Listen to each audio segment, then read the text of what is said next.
नमस्कार। स्वागत है आप सभी का हमारे चैनल में। हम सुन रहे हैं डॉक्टर अशोक शर्मा जी द्वारा लिखित सीता सोचती थी। आइए आज प्रारंभ करते हैं भाग 14 पेड़ों के साए। रावण चला गया था, किंतु सीता के मन में उत्तेजना बनी रह गई थी। उनकी सांसों की गति अभी भी तीव्र थी। वे अपनी दोनों हथेलियों से मस्तक थाम कर बैठ गईं। उन्हें वे क्षण स्मरण हो आए जब उन्होंने रावण को साधु समझ के उसका विश्वास किया था। दुर्भाग्य कितने कितने रूप रखता है, उन्होंने स्वयं से कहा। उनके नेत्रों में कैकेयी का मुख, स्वर्ण मृग, साधु वेशधारी रावण, उनका अपहरण करता रावण और फिर उन्हें धमकाते रावण के चित्र आने लगे। सीता बहुत देर तक वैसे ही बैठी रहीं। लक्ष्मण की बात ना मानकर अजनबी व्यक्ति का विश्वास करने की भूल पर स्वयं पर बहुत अधिक क्रोध आया। उन्होंने सिर उठाया और आसमान की ओर देखा। ईश्वर वहीं कहीं होगा, उन्होंने सोचा। छोटी सी भूल का इतना बड़ा दंड कब तक दोगे तुम? उन्होंने ईश्वर से कहा। फिर ध्यान आया, उसने एक दूत भेजा तो था, जटायु। मन उसके प्रति कृतज्ञता से भर गया। बेचारे ने उनके लिए रावण से युद्ध मोल लिया और अपने प्राणों की आहुति दे दी। रावण से युद्ध, एक दीपक का प्रचंड तूफान में छाए घटा टोप अंधियारे से लड़ने का प्रयास। हे ईश्वर, मेरे दुर्भाग्य से तुम्हारा दूत भी हार गया, उन्होंने पुनः आसमान की ओर देखकर कहा, और व्यंग से भरी हुई फीकी हंसी उनके अधरों पर आ गई।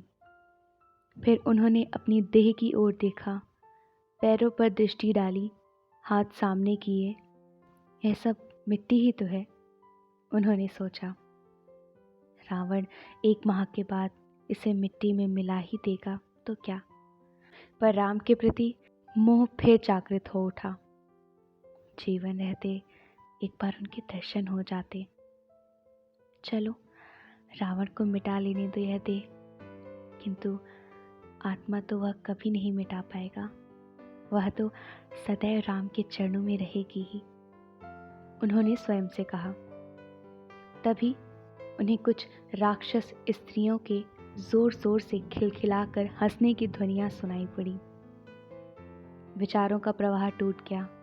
उन्होंने देखा, वे स्त्रियां उनकी ओर देखकर कुछ संकेत करती हुई हंस रही थीं। सीता ने अनुमान लगाया कि अवश्य ही ये स्त्रियां उनका उपहास कर रही होंगी। मन कड़वा हो उठा। विचारों का प्रवाह ने दिशा बदल दी। उन्हें राम का रूप और उनका शौर्य स्मरण हो आया। 1 माह बहुत होता है, उन्होंने सोचा। दीपक की लौ बुझने से पूर्व तेज हो जाती है। हो सकता है मेरी मुक्ति लेकर रावण का काल आने वाला हो।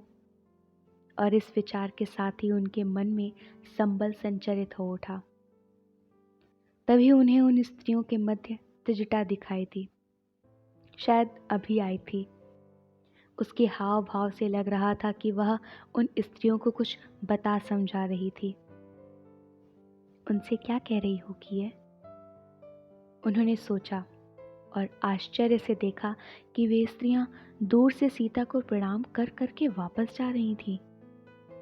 सीता आश्चर्य से भर उठी और त्रिजटा के निकट आने की प्रतीक्षा करने लगी।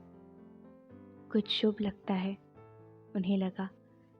वह स्वयं से कहने लगी, बेटी, तुम तनिक भी दुखी मत रहो, शीघ्र ही रावण का अंत होने वाला है। सीता ने देखा, त्रिजटा के मुख पर कुछ उत्तेजना और कुछ उल्लास दोनों थे। सीता के लिए यह जीवनदायिनी बात थी, बहुत बड़ी।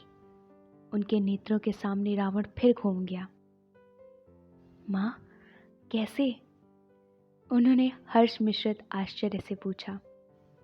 मैंने कल रात स्वप्न में देखा है कि युद्ध में प्रभु राम विजयी हुए हैं। रावण गधे पर बैठकर दक्षिण दिशा की ओर जा रहा है और लंका का राज्य विभीषण को मिल गया है। माँ, यह मात्र स्वप्न ही तो है। नहीं, केवल स्वप्न नहीं, भोर का देखा हुआ स्वप्न है।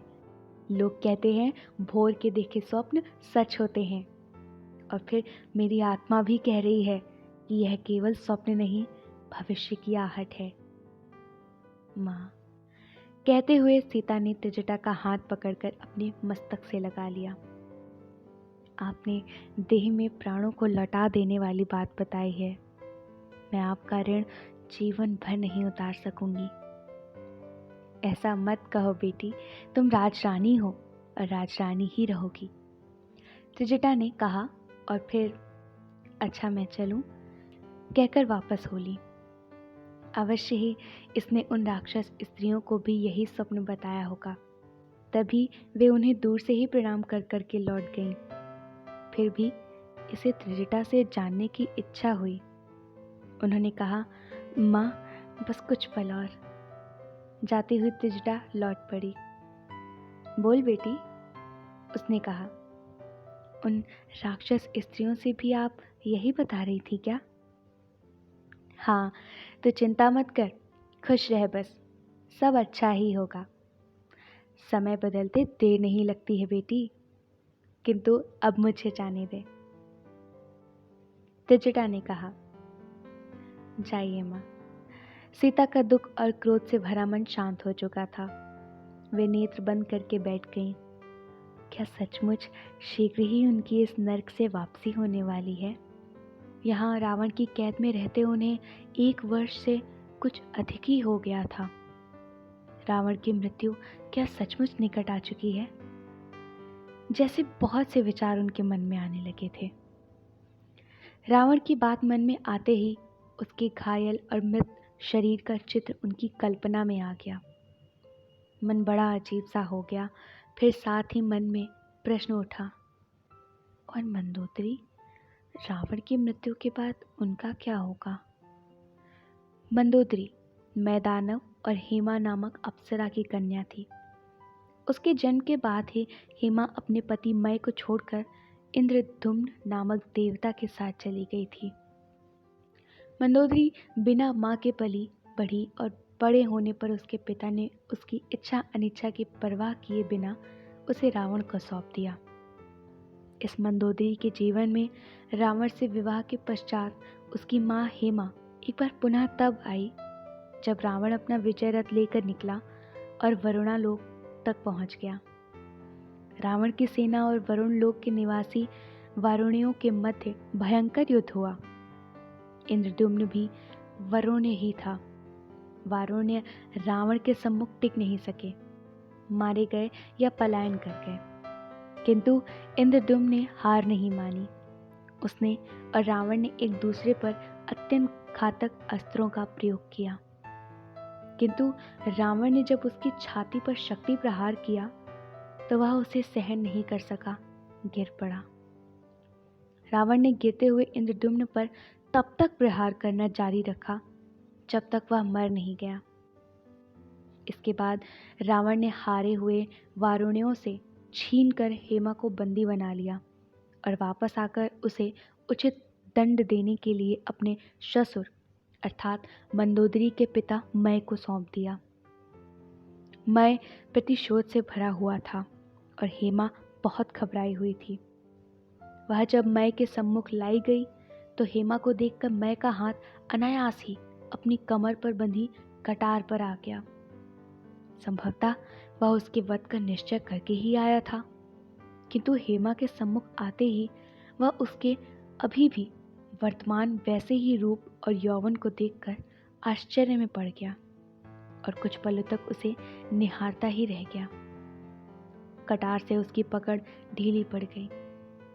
हेमा बहुत ध्यान से उसे देख रही थी।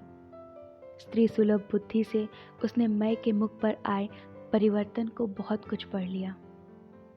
उसका भय कुछ कम हो गया और आत्मविश्वास बढ़ गया। कहाँ गई थी? मैंने उससे पूछा। तुम्हें पता है क्यों गई थी? क्या तुझे मुझसे कोई कष्ट था? नहीं। क्या मैंने तुझे वह सब कुछ नहीं दिया जो देना चाहिए था? दिया। फिर? मेरा प्रारब्ध।